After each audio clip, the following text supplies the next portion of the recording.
काय चालवलेत बाबा तुम्ही हे? तुम्ही जरा शांत राहत जा ना. ही अशी चिडचिड करता तुम्ही आणि मग त्याचा त्रास कोणाला होतो? तुम्हालाच होतो ना. हे बघ नंदू, झोप कशी लागते का तिला? असं नाहीये बाबा, तिला पश्चाताप होतोय. पण बाबा काय होतंय माहितीये का तिचं, तुम्ही तिच्याशी अबोला धरलाय. त्यामुळे तुमचं लक्ष वेधून घेण्यासाठी ती अशी सगळी आदळापट करतेय, असं सगळं करतेय. लहान मुलांसारखं झालंय हो तिचं. तुम्ही पण ना, तुम्ही बोला ना तिच्याशी. तुम्ही बोललात तर कदाचित थोडं बरं वाटेल, शांत होईल ती. नंदू, माझी अजिबात इच्छा नाही. नाही म्हणजे नाही. यावेळी ना ती पार मनातून उतरून गेली माझ्या.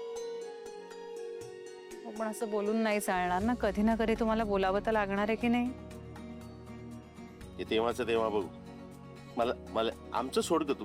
मला सांग, तुझं कसं चाललंय? मला सांग, सासरी सगळे नीट वागतायत ना तुझ्याशी? ती ऐकण्यामध्ये मला रस आहे. छान आहेत बाबा. माझ्या सासरकडची सगळी माणसं खूप छान आहेत. हो. आणि जावई बापू? हा, आता ते त्यांनी थोडा राग ठेवलाय मनात, पण साहजिक आहे ना बाबा. पण डोंट वरी, त्यांचाही राग हळूहळू शांत होईल. तसे बरे आहेत ते. आणि मी आहे ना, मी सगळ्यांची मनं जिंकून घेईन. नाही, ते तू घेशीलच ग, पण तुझ्या मनाचं काय नंदू? तुझा संसार तुझ्या मनासारखा होतोय ना? तू सुखी आहेस ना? हो हो. बघ, एक लक्षात ठेव, बापाला खरं खरं सांगायचं. हा बाबा, मी खरं सांगतेय, खूप छान चाललंय अहो माझं. आणि मी खरं सांगू का, खूप नशीबवान आहे मी. इतकी छान माणसं मिळाली आहेत मला. छान सासर आहे माझं.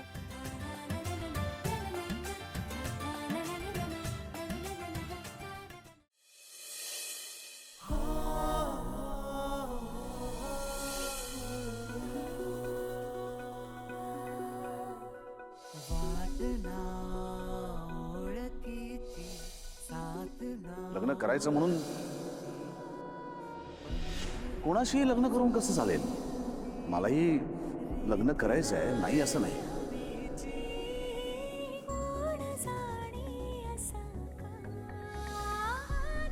हे कुठलं आसन म्हणे? अहो, हे व्यायामापेक्षा हे सरळ करणंच अवघड आहे. हाच एक व्यायाम आहे.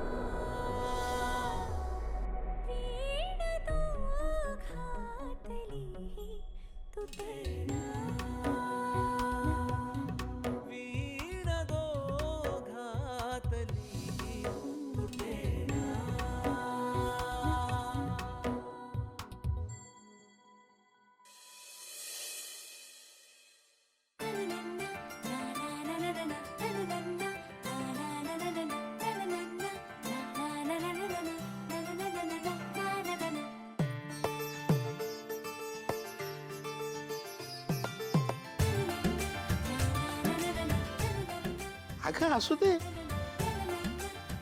आयुष्यभर आनंदी राहा. तुझ्या सगळ्या इच्छा पूर्ण होऊ दे. आता माझी फक्त एकच इच्छा आहे की तुमची तब्येत लवकर बरी व्हावी. ते होईलच ग. मुलं आनंदात असली, घरातलं वातावरण सगळं प्रसन्न असलं ना, की ते आपोआप होईल. तू आज आलीस, नेहमीप्रमाणे देवपूजा केलीस. काय सांगू नंदू तुला, आज घरातलं वातावरण अगदी चैतन्यमय झालंय. ही सगळी वाक्य आमच्या सुनेच्या बाबतीमध्ये बोलता आली असती तर किती बरं झालं असतं ग. पण आमच्या सुनबाई कुठे लवकर उठतायत, एवढं कुठे आमचं नशीब. असो आई, काय कशाला कंपॅरिझन करायचंय? अगं, दोन माणसं वेगवेगळी असतात. एका घरात राहणारी दोन माणसं सुद्धा वेगळी असतात. मग ती तर वेगळ्या घरातून आली आहे ना.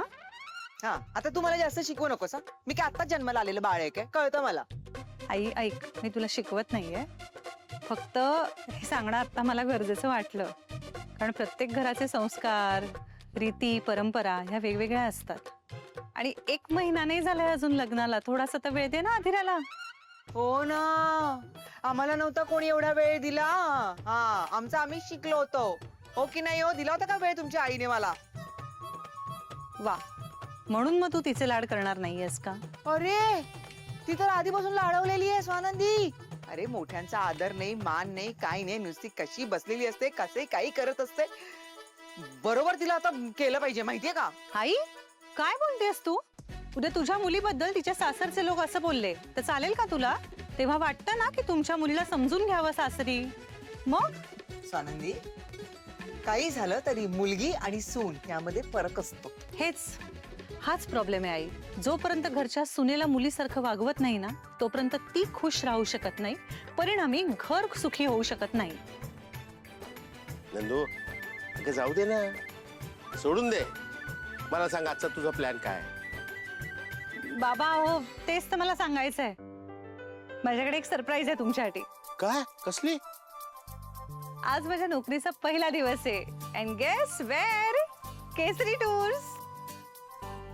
खरंच? थँक्यू, मला आशीर्वाद द्या. नंदू नंदू अगं पुरे मगाशी गेला होतास ना, मग परत कशाला? हो, आणि माझे उदंड आशीर्वाद तुझ्या पाठीशी आहेत सदैव. मस्त काम कर, छान कर. मी काय सांगते तुला, तुला तर सगळंच येतं बाई. नंदू तुला नवीन नोकरी मानवू दे, कसलंही दडपण घेऊ नकोस बरं का. अजिबातच नाही.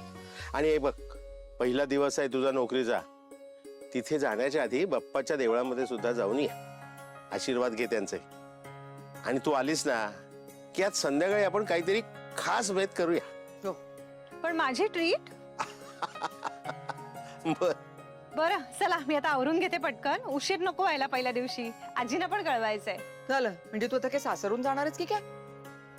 अगं नाही नाही, आजीनं फोन करून कळवीन ना. हो. आलेच.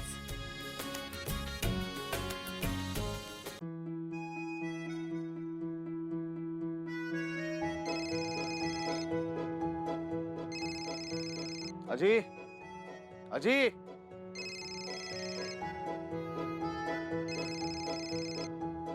अजी,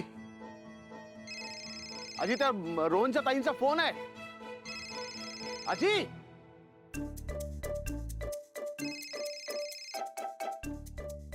हॅलो हॅलो आजी. हॅलो, सॉरी चुकून घेतलाय फोन. ओ अच्छा, तुम्ही बोलताय. पण मग आजी कुठे आहेत?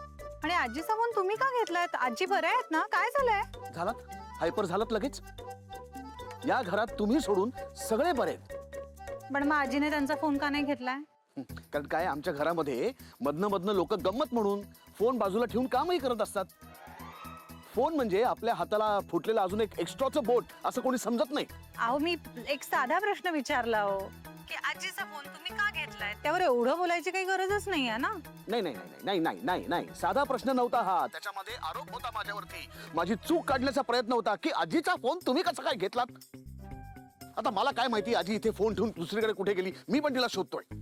शोधताय म्हणजे? शोधताय म्हणजे आजी इथे फोन विसरलीये आणि कुठेतरी गेलीये, मला माहिती नाही. बरं, पण मग तुम्ही त्यांना माझा निरोप द्याल का? अजिबात देणार नाही. का? का म्हणजे मी काय पोस्टमन आहे तुमचा? तुमचा निरोप तुम्ही द्या. अहो त्यांना फक्त सांगायचंय हो, म्हणजे महत्वाचं असं काही नाहीये. महत्वाचं नव्हतं ना, मग कशाला दोन दोनदा फोन केले? म्हणजे आमच्याकडे महत्वाचं काम असेल ना तर आम्ही एकदा समोरच्या माणसाला फोन करतो, वाट बघतो. हा, तो पण बघतो की अरे आपल्याला मिस कॉल आलाय, आपलं महत्वाचं काहीतरी काम आहे, मग आपण कॉल बॅक करूया. मग तो कॉल बॅक आला की आम्ही फोन घेतो. दोनदा फोन केला याचा अर्थ कुठेतरी आग लागली असाच होतो. आमच्याकडे असं नसतं. पहिला केलेला फोन कदाचित ऐकून नसेल आला म्हणून आम्ही दुसऱ्यांदा ट्राय करतो. बघितलं, आपल्या विचारांमध्ये किती बेसिक बेसिक गोष्टींमध्ये फरक येते. एवढ्या वेळात ना आजीनं शोधून त्यांना फोन देऊ शकला असतात तुम्ही, आणि माझं आणि आजीचं बोलणंही होऊन गेलं असतं. त्यापेक्षा तुम्हीच जर नंतर फोन केला असता तर हा संवादच आपल्यात घडला नसता. नाही, खरं तर चूक माझीच. मीच चुकून फोन उचलला नव्हता पाहिजे. पण मग आता चुकून फोन घेतला आहातच ना, तर मग बघा चुकून आजी कुठे आहेत ते शोधून काढा आणि चुकून त्यांना हा फोन नेऊन द्या, म्हणजे माझा आणि आजींचं चुकून बोलणं होऊ शकेल. ठीक आहे, मी आता चुकून फोन ठेवतो आणि चुकून आजीला शोधतो. Fine, bye. बाय.